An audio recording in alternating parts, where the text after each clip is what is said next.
나의 고조선에 대한 인식은 대체로 이익은 씨와 일치합니다. 다음의 글은 이익은 씨가 쓰신 한국사는 없다에 나오는 내용입니다.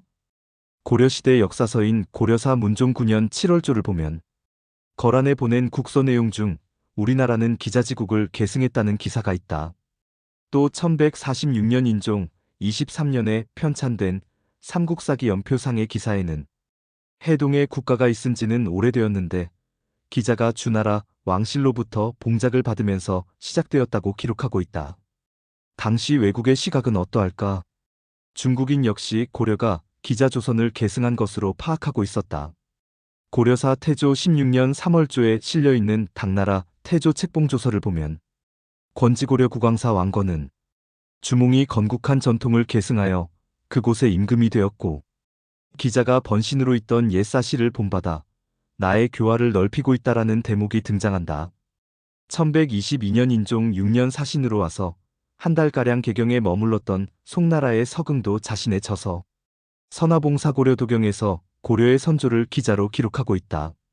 이렇듯 13세기 말에 편찬된 삼국유사 나 제왕운기와 달리 12세기까지만 해도 한국사의 출발점은 고조선이 아닌 기자조선이고 우리 민족의 시조 또한 단군이 아닌 기자로 인식하고 있었다. 저자 이익은 씨는 이련히 삼국유사를 쓰고 이승휴가 제왕운기를 쓴 13세기 후반 이전까지만 해도 단군조선은 그 존재감이 미미했다고 말하고 있습니다.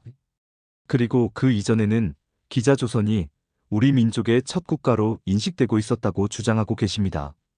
나 또한 그러했을 것이라고 미루어 짐작하고 있었습니다. 그러나 이익은 씨는 단군조선마저도 소중화주의의 산물이라고 말씀하고 계시는데 그것에는 동의하지 않습니다. 그래도 단군조선은 일정 부분 소중화주의를 극복하려는 시도에서 비롯된 것이 아닌가 하는 생각입니다. 일련이나 이승휴가 기자조선의 실존 여부에 대해 의문조차 가질 수 없던 시기에 나름 기자조선을 극복하고자 단군조선을 앞세운 것은 아닌지 조심스럽게 추측해보는 것입니다. 이어서 글을 조금 더 읽어보도록 하죠. 단군의 첫 도읍지로 여긴 평양에서 처음으로 제사가 거행되었다. 그동안 평양이라는 한 지역의 시조로 간주되어 제외되었던 단군이 비로소 국가제사 반열에 오른 것이다. 하지만 그 격에 있어서는 기자보다 낮았다. 이미 세워져 있던 기자사에 뒤늦게 합사되면서 그 위치를 배동서양으로 자리 잡아 좌북남향의 기자보다 낮춘 것이다.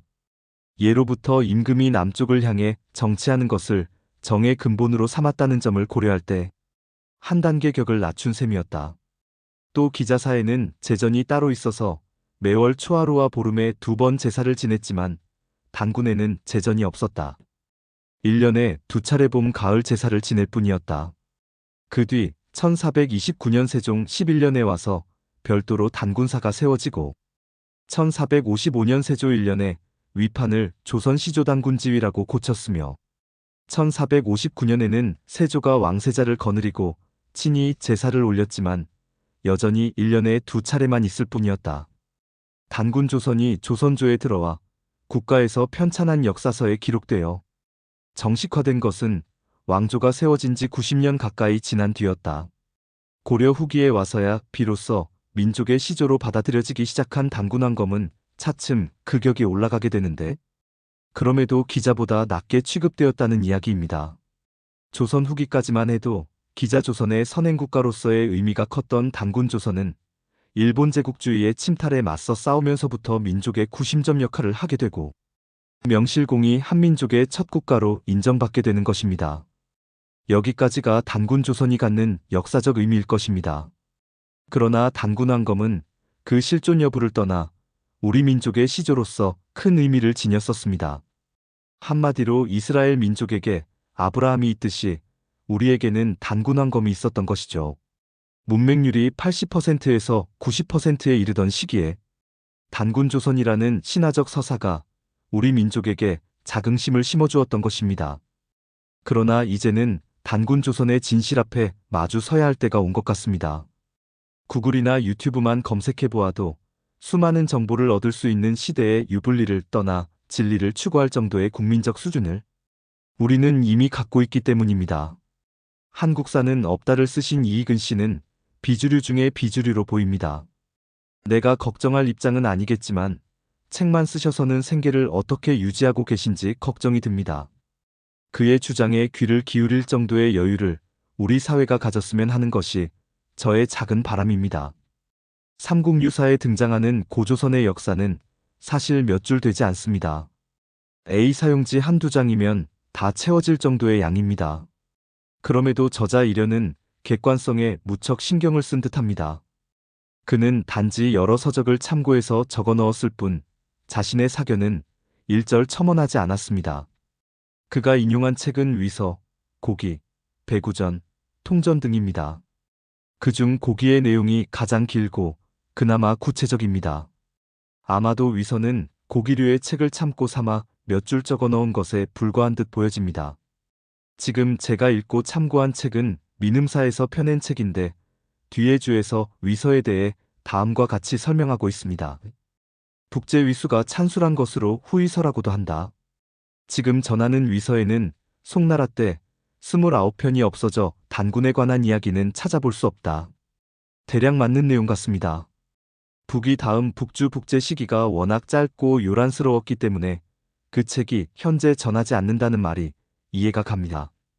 위서에서는 그때를 요임금과 같은 시기라고 했고 고기에서는 당유가 즉위한 지 50년이 되는 해라고 했는데 큰 의미는 없어 보입니다. 고기의 내용은 워낙 많이 논해졌기 때문에 피하기로 하고 배구전의 짧은 기록에 대해 논해보도록 하죠. 당나라 배구전에는 이렇게 말했다. 고구려는 본래 고죽국이었는데 주나라에서 기자를 봉하면서 조선이라 했다. 한나라가 이곳을 세 군으로 나누어 다스렸는데 이것이 곧 현도, 낙랑, 대방이다. 사실 무심히 지나치기 쉬운데 매우 독특한 서술 같습니다. 고구려는 본래 고죽국이었는데 기자조선이 되었다는 말입니다. 고죽국이 기자조선이 된 것인지 고죽국이 고구려가 되고 다시 고구려가 기자조선이 된 것인지 명확하게 이해되지는 않지만 여하튼 기자조선의 선행국가로서 고구려를 앞세운 것입니다. 단군조선에 대해 그나마 길게 설명한 고기의 기록에도 고구려를 연상케 하는 부분이 있습니다. 바로 곰과 경쟁에서 밀려난 호랑이입니다. 호랑이는 예족이 숭상하던 토템으로 나는 예족과 부여, 고구려를 넓은 의미에서 하나의 민족으로 이해하고 있습니다. 단군 신화에 대해서 여러 해석들이 존재하겠지만 환웅과 혼인하여 단군왕검을 낳은 웅녀 집단을 맥족으로 보고 도태된 듯 그려지는 호랑이를 예족으로 보는 견해도 있음을 우리는 알고 있습니다. 그런데 저는 이 즈음에서 하나의 의문을 제기하고자 합니다. 혹시 단군 신화가 예맥의 서사를 가져다 쓴 것은 아닐까요? 왜냐면 평양은 고조선의 도읍지이기도 했지만 고구려의 도읍지이기도 했기 때문이지요. 그러기에 고조선과 고구려의 전설이 뒤섞였을 개연성은 충분히 있어 보입니다.